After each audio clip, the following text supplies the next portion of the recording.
Bien, buenos días con todos. Entonces, hoy vamos a entrar ya a lo que son ejercicios de diseño en tratamiento preliminar y en tratamiento primario.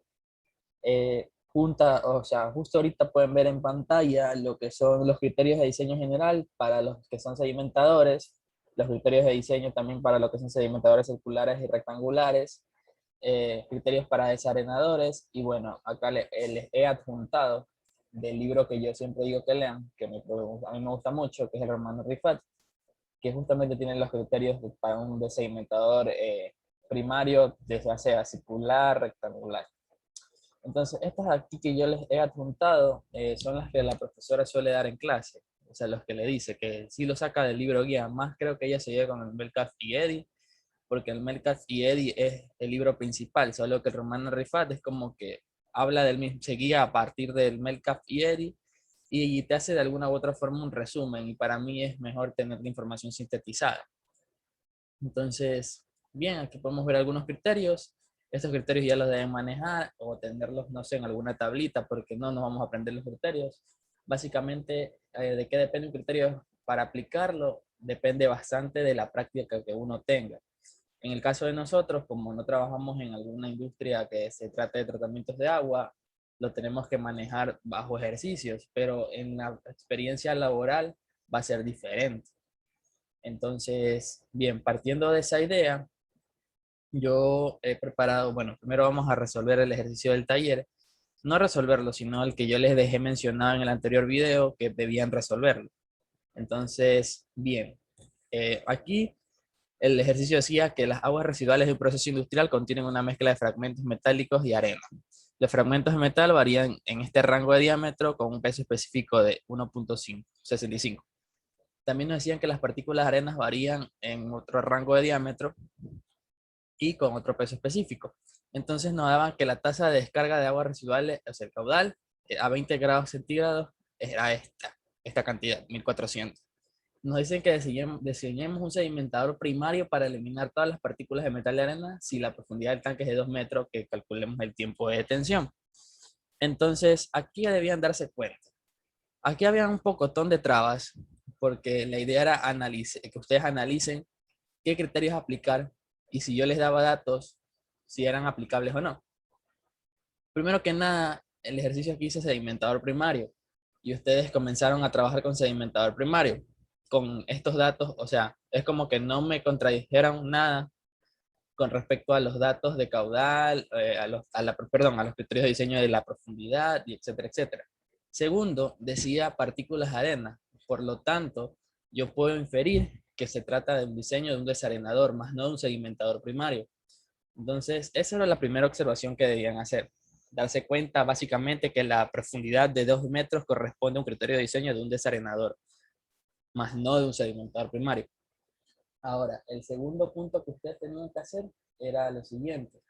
Si bien nos dan, voy a ponerle M de metales y acá nos dan A de arena. Nos dan dos diámetros, dos rangos de diámetro. ¿Con qué diámetro voy a trabajar para no hacer tan largo el ejercicio? Con los más pequeños, voy a poner el diámetro más pequeño para ambos ejercicios. ¿Por qué? Si yo trabajo con los diámetros más pequeños y mi criterio de diseño al final cumple, significa que si yo trabajo con diámetros más grandes, mis partículas sí van a sedimentar. Generalmente, nosotros solemos tomar promedios de los valores que nos dan, ya sea de temperatura, de operación, cuando nos dan temperaturas de operación, o nos dan diámetro, etcétera, etcétera. Pero aquí es válido utilizar únicamente el diámetro más pequeño, porque si estos sedimentan, los más grandes obviamente lo van a hacer, pesan más. Entonces, esa era otra cosa que debían considerar. Este es como que el paso número uno. El paso número dos que debían hacer básicamente era, bueno, no nos dicen nada de las propiedades del agua, físicas del agua. Entonces nosotros tenemos la temperatura de 20 grados centígrados y a esa temperatura yo voy a buscar la densidad del agua. Y a su vez nos dan pesos específicos, por lo cual yo puedo determinar la densidad de la partícula a esa temperatura. Entonces, ese era el tercer paso. El segundo paso. Si nosotros vamos a un tercer paso, ¿qué se debía hacer ahí? Básicamente, era determinar la velocidad terminal. que era lo que yo explicaba en el anterior video. Justamente al final expliqué cómo ir abarcando el ejercicio. Entonces, ¿qué debemos hacer? Determinar la velocidad terminal con la ecuación de Stokes. Ahora, ¿qué velocidad terminal yo tomo? Yo voy a tomar la mayor para hacer el cálculo del criterio de diseño, que básicamente es decir que la velocidad terminal debe ser mayor al caudal que nos dan sobre las dimensiones del desarenador rectangular. Esa es otra asunción que voy a hacer, que voy a trabajar con un desarenador rectangular. Esto es largo por ancho. Bien, entonces hasta ahí no tienen ninguna pregunta, ¿verdad? Si es así me interrumpen, no hay problema. Entonces, bien, voy a ponerle otro color. Supongamos que yo tengo un desarenador aquí. Y aquí entra mi flujo, aquí va mi flujo. Y yo en ese flujo tengo partículas. Voy a ponerla con un puntito. Este puntito medio raro que no me salió. Bueno, eso. Yo voy a tener dos cosas. Una velocidad horizontal crítica que les pregunté también porque era importante. Velocidad horizontal crítica. Y yo voy a tener una velocidad de sedimentación para acá abajo. Si es que componemos la velocidad que viene del flujo. Esta es mi velocidad de sedimentación. Entonces, bien. ¿Qué hay que tener en cuenta? Que la velocidad horizontal crítica, esta que está aquí, es la velocidad mínima que yo necesito para que mis partículas no vuelvan a flotar. O sea, de una vez sedimentadas, yo necesito una velocidad mínima tal del fluido que mis partículas no vuelvan a flotar, si no estaría haciendo un tratamiento inadecuado. Se van para arriba mis partículas. Entonces, básicamente, por eso necesitamos esta velocidad horizontal, conocerla. El ejercicio no nos lo dice, no lo dice, entonces nosotros podríamos asumir que la velocidad horizontal que nos dan, que bueno, que proponemos es tal que no vuelven a elevarse o a flotar las partículas sedimentadas. Ahora, analicemos un caso ideal, donde, por ejemplo, la partícula va a tener una velocidad VO, que es velocidad de asentamiento, o que va a ser igual a una velocidad de sedimentación. Y esta de aquí es causada únicamente por la gravedad. Entonces, en ese caso ideal, como no hay un agente externo o un agente que yo le agregue, por ejemplo, un floculante, esa velocidad de sedimentación también va a ser igual a mi velocidad terminal. Es en el caso ideal, que es lo que ustedes podían haber asumido aquí. ¿Por qué no les habla de añadir algún agente floculante, etcétera, etcétera? O sea, el ejercicio en teoría es bastante análisis y depende del criterio de cada uno de cómo vayan manejando los criterios. Si ustedes deben manejar, o sea, como consejo, manejar bastante bien criterios heurísticos para lo que es diseño de plantas o materias superiores, porque les va a faltar muchos datos y no van a saber por dónde abarcar las cosas. Entonces yo trato de enfocar este tipo de ejercicios a que ustedes traten de guiarse un poco con criterio y decir, bueno, voy a asumir esto, voy a asumir lo otro, trabajo a esto, trabajo a lo otro. Entonces, con eso en mente, esa velocidad terminal que yo calculo aquí en mi caso ideal debe ser mayor a mi velocidad horizontal crítica, que es lo que yo había dicho para que no vuelvan a flotar las partículas. Ahora, supongamos el caso no ideal. Voy a hacer otro, déjenme mover un poquito más acá esto. Supongamos el caso no ideal donde yo tenga mi desarenador, me ingrese el flujo acá y así mismo tengo una partícula.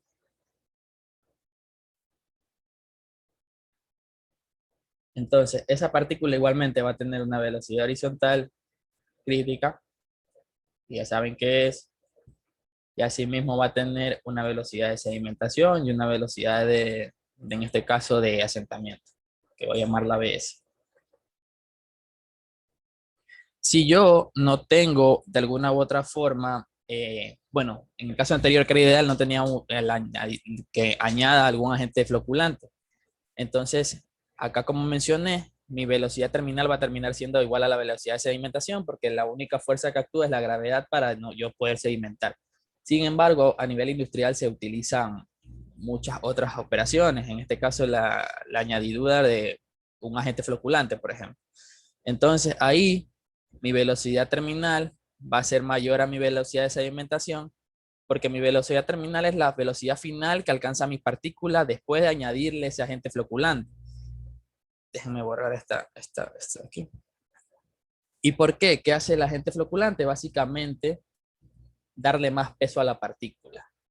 O sea, es decir, aglomera partículas para ganar más peso y sedimentar más rápido. Entonces, en este caso va a ser esto, así, en el caso no ideal. Y obviamente esto debe ser mayor, nuevamente, al criterio de diseño que yo había mencionado. Caudal sobre, bueno, las dimensiones del desarenador rectangular que yo asumí. Entonces, bien, ¿cómo van a encontrar esa velocidad terminal que les acabo de explicar ahorita? Pues va fácil. En el paso 4 sería aplicar la ecuación de Stokes, la que nosotros, bueno, nosotros vimos en el video pasado que debíamos calcular la ecuación de Stokes. Con la ecuación de Stokes, la velocidad terminal. Ahora, ¿qué es lo diferente aquí? Lo diferente aquí es que yo voy a tener que iterar, porque acuérdense que en el video pasado mencionábamos que la ecuación de Stokes depende de qué régimen yo esté trabajando, para ya sea, o sea, un régimen de transición, un laminar o un turbulento. Entonces nosotros vamos a tener que ir recalculando este valor de Reynolds. Y ese valor de Reynolds está íntimamente ligado con el coeficiente de arrastre, que es el coeficiente CD. Entonces, cada vez que yo vaya recalculando, yo voy a tener que iterar de tal manera que al final mi velocidad terminal, que yo voy a ir iterando una y otra vez, sea constante. Cuando ese valor tienda a ser constante, esa es la velocidad terminal final que va a tener esa partícula. Y esa es la velocidad que yo voy a tomar. Entonces, ¿por qué yo decía que debían tomar la mayor velocidad terminal para hacer este cálculo que está aquí? Voy a determinar este cálculo que está aquí. Básicamente por lo que explica acá, que debería ser de alguna u otra forma, yo infiero que con esa velocidad terminal yo supero la velocidad horizontal crítica y de tal manera yo voy a asegurar que mis partículas no vuelvan a flotar.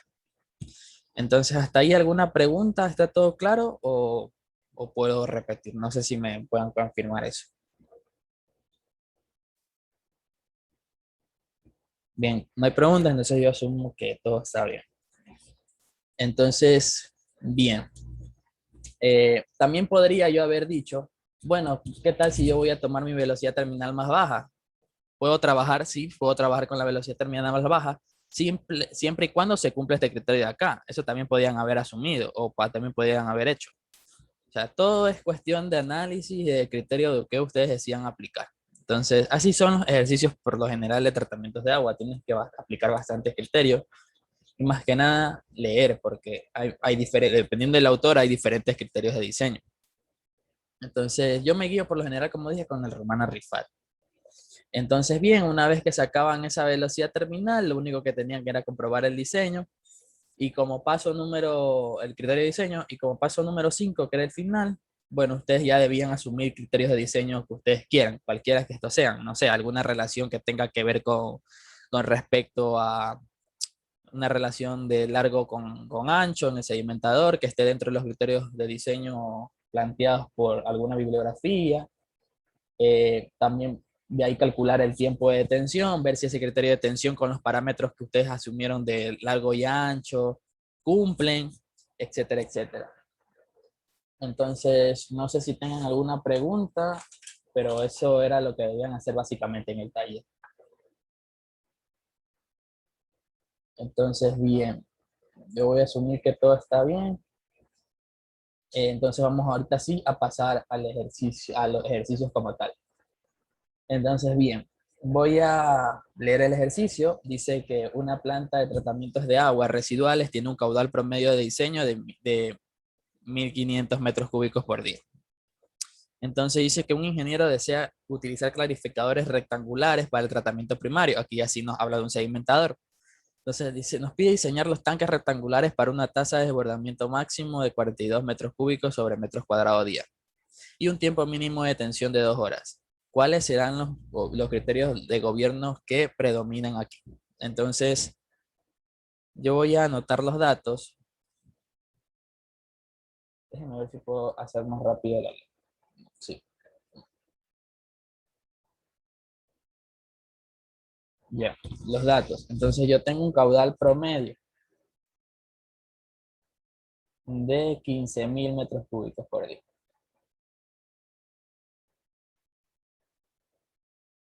Entonces, por ejemplo, si creo que aquí ya una persona vio diseño de plantas, este tipo de caudal, o sea, este caudal va a ser muy importante en el caso de criterios de diseño, pero para tuberías.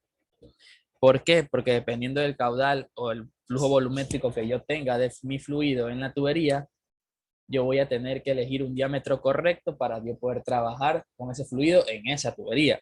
¿Por qué? Porque puede haber problemas de corrosión, por ejemplo, no sé si se acuerdan por esto de mecánica de fluidos o fenómeno de transporte de momentum, que va a haber una capa límite donde va a haber una velocidad máxima que el fluido puede tomar. Si no, va a causar problemas dentro de mi sistema. En este caso, vendría a ser problemas de corrosión en tuberías. Entonces, básicamente, eso es lo que de alguna u otra forma influye el caudal dentro de un sistema como tal. Entonces, ¿qué problemas pueden haber? Como dije, mencioné corrosión por el caudal que yo trabaje en el sistema. También pueden haber problemas de que algún día las tuberías les suene. ¿Y por qué va a sonar la tubería? Puede ser que el diámetro de la tubería no esté bien adecuado, no esté diseñado adecuadamente, entonces ustedes van a tener que trabajar de tal manera que busquen el diámetro adecuado. Eso se calcula con un número que se llama Mach, que básicamente relaciona las velocidades de propagación del sonido y del fluido. Y es muy interesante, así que eso es como un abreboca a lo que les viene. Entonces, bien, continuando con el ejercicio, nos dan también la velocidad de desbordamiento, que voy a llamar la B. En este caso es lo mismo que colocar sobre metros por día, 42 metros por día, sí, 42 metros por día. Disculpen si escribo súper feo. De ahí, bueno, esta velocidad de desbordamiento la podemos verificar nosotros. Por ejemplo, en las páginas, voy a retroceder páginas, cuando veíamos el criterio de diseño, acá, tasa de desbordamiento debería trabajar entre un rango de 40, 32 y 50, y el valor típico suele ser 40, entonces podemos comprobar que está bien, está trabajando en ese rango. También el tiempo de detención, que lo voy a llamar TD, ese de ahí nos dicen que es ¿de cuántas? De 2 horas, y eso también nosotros lo podemos ver en la bibliografía. Voy a retroceder nuevamente y aquí nos dicen tiempo de detención, dependiendo, suele ser de 1.5 a 2.5, el valor típico son 2 horas. Entonces, este también está de alguna u otra forma bien. Todo deben ir viendo que vaya cuadrando. Entonces, bien, ¿qué yo puedo hacer? Asumir otra vez criterios de diseño para los largos y anchos. Por lo general, para ya no estar retrocediendo, en un segmentador rectangular, largo suele estar entre valores de 15 y 90 metros, donde el valor típico suele ser entre 25 y 40 metros. Para el ancho, también yo voy a tener un rango de 3 a 24 metros, donde el valor típico que suele usarse para el ancho es entre 5 y 10 metros. De igual manera, para la profundidad o la altura, como quieran llamarlo, va a estar entre 3 y 5 metros.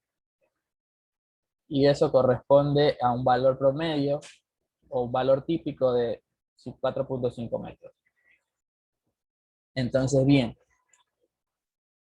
también necesito asumir relaciones que tengan que ver con respecto al ancho y el largo. Entonces yo puedo, por la bibliografía que ya les mencioné en la lámina pasada de esta misma pizarra, bueno, para no hacerlos perder, yo me estoy guiando con esto. Aquí están 1590, 324, 35. Entonces, bien, yo voy a asumir que mi relación, de acuerdo a mi criterio de diseño que yo voy aplicando, es que W sobre L tenga una relación de 1 a 5. Entonces, recordar también que siempre yo te voy a hacer mis cálculos con respecto a dos equipos. ¿Por qué? Porque puede ser que algún día mi equipo deje de funcionar, esté fuera de servicio, necesite mantenimiento, entonces yo no voy a parar el proceso. Entonces yo dirijo, no sé, ya sea por bombas, mi fluido hacia hacia otro equipo, que es lo que por lo generalmente pasa. No sé, puede ser que trabajen, que venga el fluido aquí y me trabajen dos bombas así, estén conectadas por una válvula, no sé, qué válvula más fea, pero bueno, ahí es mi intento de válvula y trabaja acá otra bomba. Entonces, si este está fuera de servicio, yo puedo con una bomba, no sé, transportar el fluido de un lado a otro. Eso ya depende del tipo de sistema que ustedes trabajen, en sistemas en paralelo o en sistemas en serie en bombas. Eso ya lo deben manejar por mecánica de fluidos o no sé en qué materia lo hemos visto, pero creo que sí, ahí. Entonces, bien. Ahora, ¿hasta ahí alguna pregunta?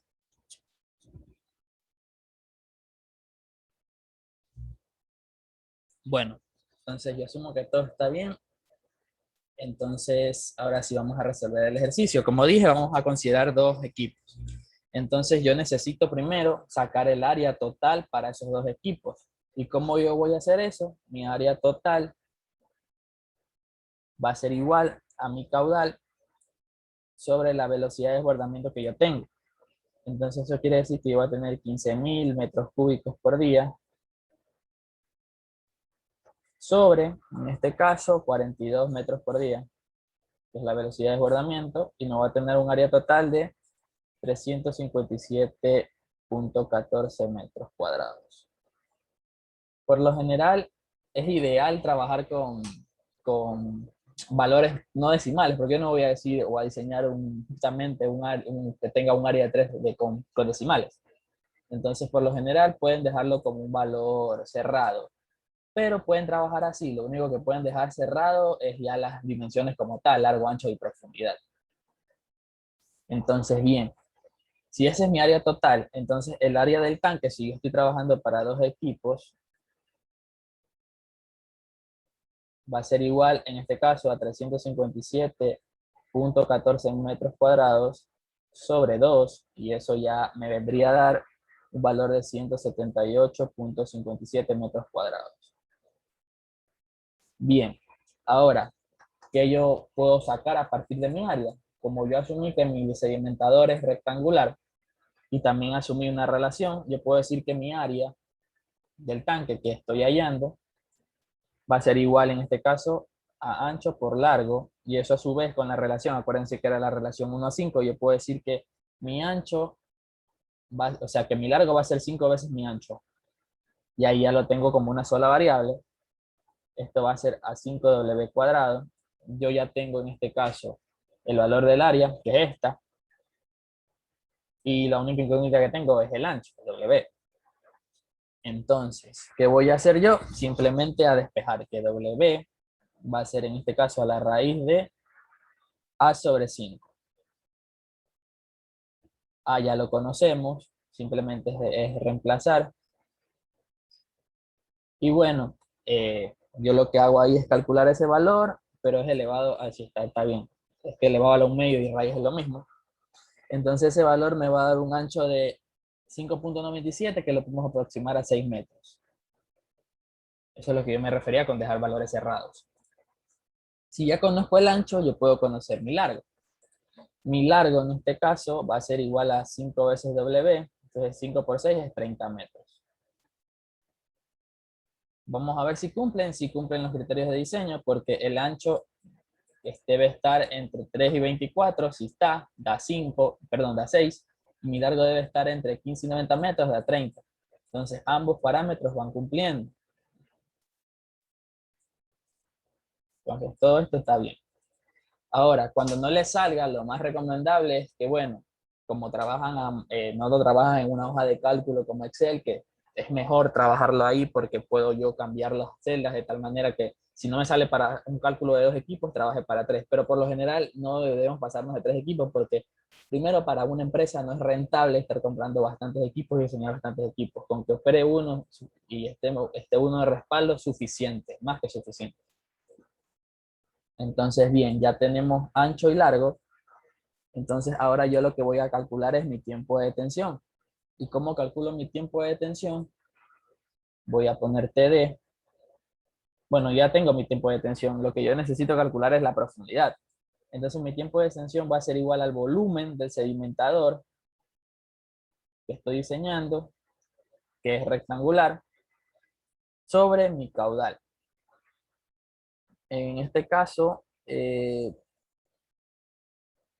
lo que hago es, bueno, mi volumen puede ser igual a H, que es la profundidad, por el largo, por el ancho, y en este caso estoy dividiendo para el caudal. Pero acuérdense que estoy trabajando para dos tanques, entonces mi volumen va a estar dado por 2, que vendría a ser para los dos, de los dos tanques.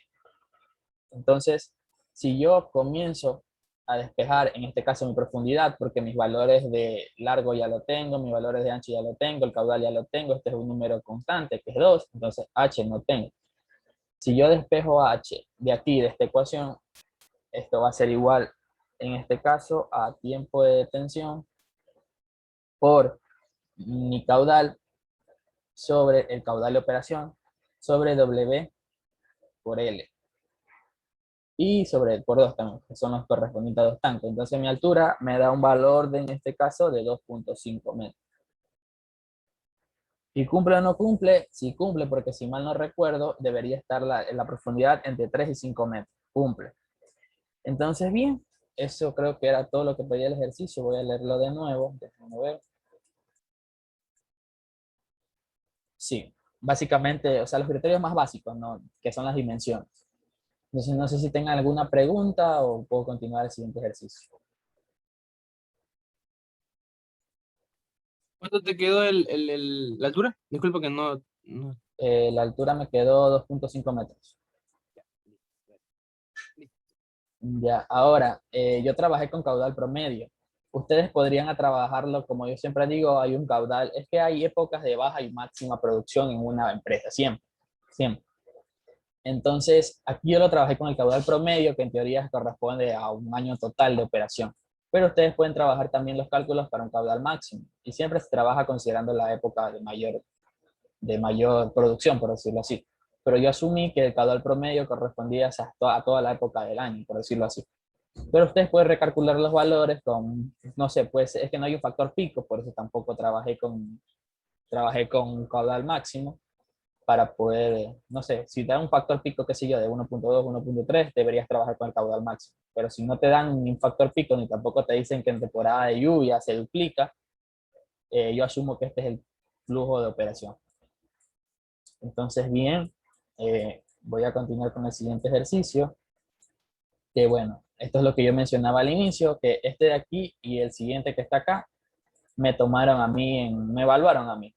Entonces, aquí sí que era una contradicción, los valores que nos daban, era una cosa de locos, porque en realidad tenemos que analizar, así como les hice analizar todo, que vean que todo cuadre, acá igual, porque habían valores que no estaban cuadrando. Por ejemplo, aquí está trabajando con la máxima velocidad horizontal, y ese valor iba a dar problemas.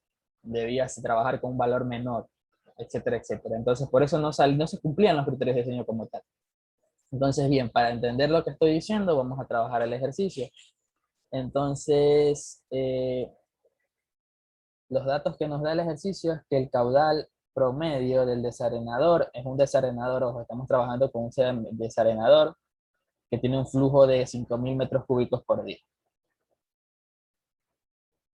Y miren, ahí sí nos dan un factor pico que es para calcular el caudal máximo que debe tener. Ese 5.000 por 1.3 me da a mí un valor de, en este caso, de 6.500 metros cúbicos por día. Bien, entonces nos piden determinar el número de canales, el tiempo de tensión, longitud y ancho con los siguientes datos proporcionados. Entonces, bien, ¿qué más nos dan de datos? Nos dan la velocidad horizontal máxima que debe tener. Esta es la que yo decía que es la máxima velocidad que debería tener yo para que mis partículas no vuelvan a flotar. Entonces, esa nos dan que es 0.3 metros por segundo. Y según la bibliografía de criterios de diseño, esto debe ser igual o menor o igual a 0.3 metros. O sea, estamos trabajando en el límite, literal. Por eso nos dicen también que es máximo, ¿no? Entonces, ahí. Desde ahí yo ya puedo inferir que, bueno, no me gusta trabajar en el límite porque puede que necesite otro criterio. Entonces, bien, ahora, ¿qué más nos dan? Nos dan la velocidad de sedimentación de la partícula, que es 0.011, velocidad de sedimentación, 0.011 metros por segundo, y nos dan una profundidad que la voy a llamar P, de profundidad para no estar perdiéndome, 0.6 metros. También deben ver si ese criterio está o no dentro ¿cómo es? De los rangos de diseño para un desedimentador. Ahora, nosotros podemos asumir que estamos trabajando con un sedimentador rectangular porque no nos dicen qué tipo de sedimentador trabajemos. Entonces, para simplificar cálculos, lo más sencillo, rectangular. Entonces, bien, asumo eso como parte inicial. Ahora, dependiendo del autor, yo voy a tener relaciones de largo y ancho.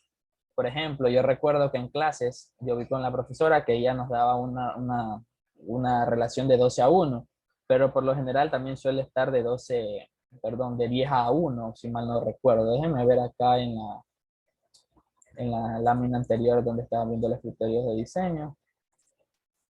Diseño rectangulares de 10:1 o de 15:1. Entonces de 12:1 sí en teoría estaríamos trabajando dentro del rango. Entonces yo voy a asumir una relación de largo sobre ancho que va a ser igual en este caso a 12:1. Entonces si yo tomo una base de cálculo por decir, qué sé yo, ancho de 1 metro, aunque ancho de 1 metro no es adecuado, porque o sea, para mí es muy poco, y largo de 12 metros. Yo creo que lo trabajé así, estoy resolviendo de tal cual lo resolví en mi lección, tal vez por el apuro, porque ya se dieron cuenta que las preguntas teóricas son bastante, más que nada de leer bien, y son como que ahí te demoras bastante, porque sí te toman más preguntas teóricas que prácticas. Entonces yo lo trabajé así, podían trabajar con alguna u otra dimensión aquí. Ya al final vamos a recapitular todo y dejarlo claro cómo debían abarcarlo en sí este ejercicio, pero la resolución está bien en teoría. Entonces yo ya saqué mi caudal máximo, entonces yo puedo sacar mi tiempo de detención como mi profundidad para desarenadores, claro, profundidad sobre la velocidad de sedimentación. Y eso de aquí, ¿a qué va a ser igual? Era 0.6 metros sobre 0.011, creo que era 0.011 metros por segundo. Esto me va a dar un valor de 55 segundos cerrados. Entonces, bien, ya tengo mi tiempo de tensión. Ahora, ¿qué continúa o qué procede? Tengo que calcular una longitud teórica o mi longitud. La longitud teórica es para ver si de alguna u otra forma estoy trabajando bien con la selección de 12 metros, ¿no?, que elegí. Entonces, bien, mi longitud teórica, voy a poner la L, va a ser igual a mi velocidad horizontal máxima por mi tiempo de tensión que calculé. Ese tiempo de esa velocidad horizontal máxima va a ser igual, era 0.3, si mal no recuerdo, no me acuerdo. Sí, 0.3. 0.3 metros por segundo por el tiempo de detención que era 55. Y esto me va a dar como resultado 16.36 metros. Por ahí ya voy infiriendo que la que seleccioné y la longitud teórica, que en teoría es la que yo podría, la mínima que podría necesitar, no van cuadrando. Tal vez sea porque yo elegí 1 para el diámetro. Si hubiera elegido 2, la largo fuera 24 y ya estaría pasado. Entonces, como les dije, yo lo hice súper rápido, pero el procedimiento es el mismo. Si no quieren repetir procedimiento, pueden dejar por escrito, que eso es lo más probable que tengan que hacer por falta de tiempo, decir qué soluciones ustedes hubieran tomado, porque por lo general uno asume que trabaja para 2 equipos, pero al final necesitaba uno más, con los datos que les dan. Entonces, todo pueden escribirlo, que es lo que yo les sugiero hacer, porque eso es lo que deben hacer. Entonces, bien, tengo mi longitud teórica, ahora necesito con esa longitud teórica ver cuál es el volumen del canal que yo necesito. Entonces, ¿qué voy a hacer yo? Mi volumen por canal, voy a ponerle volumen cruz X, por canal, volumen XC, va a ser en este caso igual al caudal máximo que yo estoy trabajando por mi tiempo de tensión sobre, en este caso, voy a dividirlo para 2. ¿Por qué? Porque yo quiero trabajar con 2 canales. Por decirlo así, allí depende ya ustedes si quieren trabajar con 3 canales o más. Pero lo esencial es que trabajen con mínimo 2, con máximo 2, porque no es rentable para una empresa tener muchos desarenadores para un mismo proceso. Entonces, bien, mi caudal máximo era 6.500 metros cúbicos por día, y eso deben transformarlos en este caso a segundos. Por el tiempo de detención que era 55 segundos, y eso dividido para 2. Ojo que estoy diciendo que esto de aquí lo deben transformar, sino que como ya lo tengo transformado no quiero estar escribiendo mucho para no alargar la clase, porque sí los entiendo que tienen que hacer más cosas. Entonces, eso me da un volumen por canal al final de 2.05 metros cúbicos. Ojo que es por canal, pues lo estoy viendo para 2, entonces esto es por canal. Entonces, bien, ahí que yo necesitaba sacar mi área transversal del canal, o mi área total de ese canal. Entonces, mi área total de ese canal va a estar dado por la velocidad, el volumen del canal, sobre, en este caso, el largo. Aquí yo ya puedo trabajar con el largo, como yo asumí 12 metros, debería trabajar con el que yo asumí. Entonces, yo saco que 2.05 metros por cúbicos por canal. Ya no voy a poner canal porque sé que es por canal. Y para 12 metros me da un área total de 0.17 metros. Es un área muy pequeña. Ya desde ahí van viendo que los valores que me dieron para resolver el ejercicio ya parecen carentes de sentido. Pero bueno, es lo que no. Así me evaluaron, entonces yo trato de hacer lo que me evaluaron. Porque si se dan cuenta, les toman cosas muy, muy parecidas. Entonces, todo deben de alguna u otra forma ir comprobando e ir escribiendo que este valor está fuera de rango o este valor es incoherente o etcétera, etcétera. Y sugerir más que nada una solución, no solamente decir el problema. Siempre se trata de dar una solución al problema que ustedes observan. Entonces, bien, yo ya tengo mi área, yo puedo sacar mi ancho. Mi ancho va a estar dado por el área total del canal que tengo sobre la profundidad. En este caso yo tengo 0.17 metros cuadrados y esto va a ser 0.6 metros y eso me da un resultado de ancho de 0.28 metros. Si ustedes ven el que asumimos que era 1 metro con respecto a este, no cumple. Entonces, hemos asumido de alguna u otra forma mal, o tal vez sean los datos que nos proporcionan que no nos dan valores coherentes. Entonces, ya tengo las dimensiones, que es lo que necesitaba calcular, básicamente, los parámetros básicos de diseño. Y bueno, ¿qué podría yo haber dicho aquí? Bueno, no sé, puede ser muchos factores, como les mencionaba. Se podría decir también que, bueno, podría trabajarse con más canales, pero no es el caso. ¿Por qué? Porque para 2 canales miren los resultados que salieron. Entonces, lo más probable es que los datos que nos proporcionen ya estén asumidos para 2 canales. Por ejemplo, aquí yo asumí que iba a trabajar con 2 canales, pero pueden ser que los datos proporcionados ya hayan considerado los 2 canales, entonces yo estoy dividiendo los resultados para 2. Podría ser una cuestión de que los resultados me den o sea, cosas sin sentido.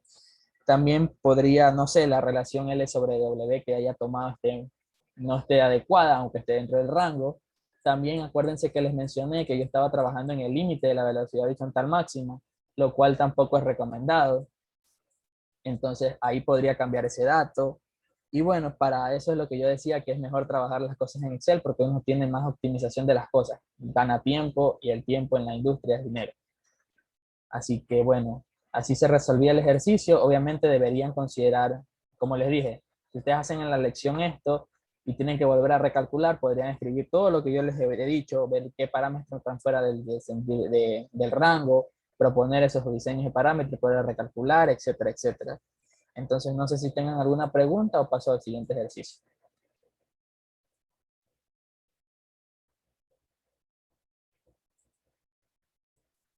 Bien, entonces voy a pasar al siguiente ejercicio porque asumo que todo está bien. Si se dan cuenta, esto es una captura bueno, de la evaluación que me tomaron. Esto ya es rejilla, es tratamiento preliminar, al igual que el desenredador. Entonces, esto de aquí es muy sencillo de resolver. En realidad, ese era el ejercicio más fácil para mí. Solo que aquí lo que te va a hacer ruido es este grado de inclinación de la rejilla que voy a tener. ¿En qué influye tener grados de inclinación en una rejilla de barras? Básicamente a que cambie el valor de C. Pero este valor de C, por lo general, si mal no recuerdo, entre 0 y 30 grados, iba a tomar el valor que nos da ahí el ejercicio. Porque yo me acuerdo que en esa lección, todo el mundo andaba perdido. ¿Por qué? Porque nos daban, miren, aquí me dan 0.36, perdón, de velocidad de aproximación y nos cambiaron el dato porque no salían valores con sentido. Me lo cambiaron, si mal no recuerdo el dato que me lo cambiaron, pero lo puse en 0.3.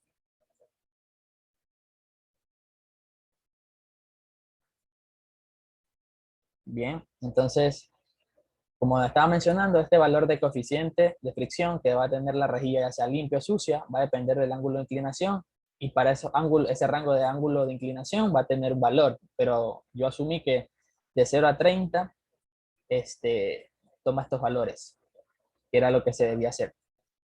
Ahora, ¿por qué dije que todo el mundo se estaba complicando? Porque decían, bueno, hay una inclinación, debería yo calcular la velocidad como componentes, qué sé yo, velocidad seno del ángulo de esto. Y no era así. Como dije, solo es para el coeficiente de arrastre, ese ángulo de inclinación que nos dan.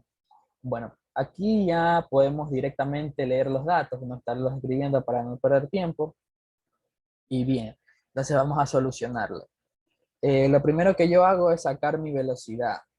Entonces, mi velocidad de flujo, en este caso, ya nos dan el caudal, nos dan el área, nos dan el área abierta para la rejilla, que es esta. Esta asumimos que es el caso donde la rejilla está limpia.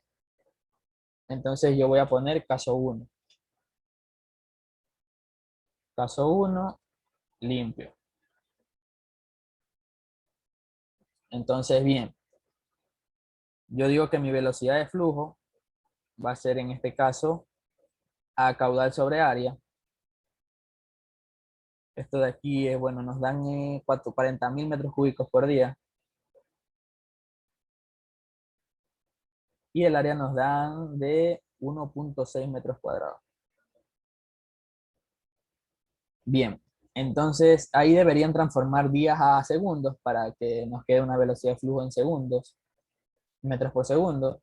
Entonces a esta conversión ya no la voy a hacer porque ya tengo el valor ya directamente, pero el resultado en metros por segundo de mi velocidad de flujo me da un valor de 0.39 metros por segundo.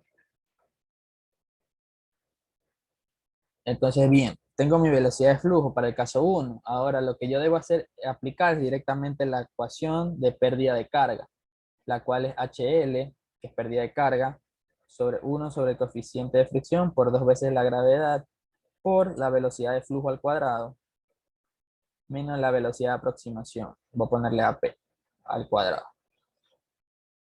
La velocidad de aproximación también es otro dato que nos dan. Aquí nos dicen que la velocidad de aproximación es 0.3 metros. Por eso es que cuando nos daban el dato de 0.6, vieron que no cumplía, salía negativo. Entonces no estaba bien planteado, entonces tuvimos que cambiarlo. Entonces, bien, si yo reemplazo mi velocidad de flujo, que ya la tengo aquí, mi velocidad de aproximación, que ya la tengo, mi coeficiente para la rejilla limpia, en este caso es de 0.7, también lo tengo, y la gravedad es un valor constante, universal, entonces 9.81. Yo reemplazo todos esos valores y en teoría mi resultado me debería dar una pérdida de carga de 4.52 por 10 a la menos 3 metros. Es casi cero. Cuando está limpio no va a haber pérdida de carga. O sea, ¿por qué? Porque no hay obstrucción, básicamente. En teoría la pérdida de carga es mínima en la tubería donde se transporta el fluido, ¿no? Entonces, bien, ahora necesito yo sacar eso era lo que nos pedía primero. Calcule la pérdida de carga de agua limpia a través de la rejilla de barra. Facilito el primer literal. Ya está. Ahora el segundo literal. El segundo literal nos pide que calculemos la pérdida de carga después de que el 60% del área de flujo esté obstruida con sólidos. Entonces yo voy a poner caso 2, que es el caso sucio. Entonces, bien, nos dicen para acordarme no está subiendo, que es el 60% de obstrucción. Ya. Entonces, bien, nosotros digamos que tengo esto, y justamente mi rejilla aquí, y aquí sigue el flujo. Entonces yo puedo decir que caudal 1 va a ser igual a caudal 2, básicamente es lo mismo que se trata, ¿no? El mismo flujo. Lo único que se queda en la rejilla es el sólido. Si hacemos un balance de sólidos, obviamente eso sí va a ser distinto. Y para los que les falte ver diseño de plantas, acuérdense bastante bien de hacer balance de sólidos, lo van a necesitar. Así que bien, eso es balances de DBO, de QO, de sólidos suspendidos, de sólidos disueltos, etcétera, etcétera. Pero eso se trabaja básicamente con los porcentajes de remoción de cada equipo que trabaja. Eso lo deberían aprender en esta materia, pero se los digo por si acaso no lo logren ver a profundidad, les va a servir mucho. Entonces, bien, ¿cómo yo calculo esa área 2? Porque tengo mi área 1, esa área 2 que yo necesito cuando en teoría es el área 2 que ya está sucia, va a ser igual al área 1 por 1 menos el porcentaje, perdón, la fracción de obstrucción que me dan. Otra vez. 1 menos la fracción de remoción, de obstrucción, perdón. Fracción, voy a ponerle fracción de obstrucción, ya. Entonces, así yo voy a calcular mi área 2. Área 1, que es el área limpia, por 1 menos el porcentaje de obstrucción que yo tengo en la rejilla. Entonces, mi área 2 va a ser igual, en este caso, mi área 1 era 1.6, creo. Déjenme ver. No, ¿dónde está mi área 1? Tengo que verla. No me acuerdo. 1.6, sí, 1.6. 1.6, en este caso metros al cuadrado, por 0.40. Entonces el área 2 me va a dar en este caso igual a 0.48 metros. Entonces fácil ahí, ¿qué hago yo? Simplemente me falta calcular mi velocidad de flujo 2, ¿no? Para poder aplicar la ecuación de pérdida de carga. Entonces yo ya sé que caudal es igual a velocidad por área. Me falta calcular mi velocidad 2 de flujo 2. Entonces esto va a ser el caudal sobre área 2. Y esto de aquí es 40.000, creo que era el valor, 40.000 metros cúbicos por día, sobre el área 2 que es 0.48 metros cuadrados. Entonces, bien, deberían transformar nuevamente este valor a metros cúbicos metros cúbicos segundos, para que me quede una velocidad en metros sobre segundo. Entonces ya una vez hecha esa conversión y dividiéndolo para el área, me da un valor de, en este caso, 0.96 metros por segundo. Entonces, bien, lo único que tengo que ir es aplicar la ecuación de pérdida de carga nuevamente. HL va a ser igual a 1 sobre el coeficiente de fricción por 2 veces la gravedad por velocidad de flujo al cuadrado menos la velocidad de aproximación al cuadrado.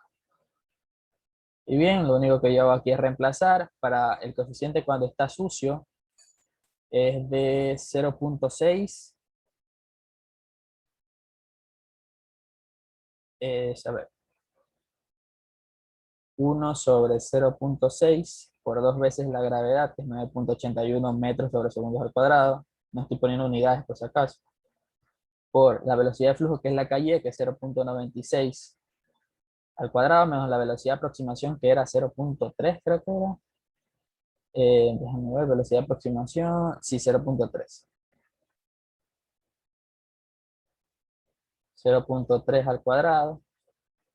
Y bueno, haciendo el cálculo me da una pérdida de carga de 7.06 por 10 a la menos 2 metros. Lo cual es un valor que tampoco está bien, porque si se supone que yo tengo el 60% de obstrucción en una rejilla de barras, la pérdida de carga va a ser considerable, es básicamente 60% de obstrucción. Entonces ahí viene lo que yo decía, los datos que a uno le da en el ejercicio no son los más adecuados. Tal vez porque, bueno, uno seguía, yo entiendo los profesores que seguían de otros autores y tratan de cambiar los datos. Entonces, tal vez los datos proporcionados no sean los más correctos para abordar un ejercicio. Sin embargo, el procedimiento que se debe hacer es el que estoy explicando. Entonces, no sé si tengan alguna pregunta, chicos. Si no, bueno, eso es todo por el día de hoy y los espero en una siguiente clase o siguiente video.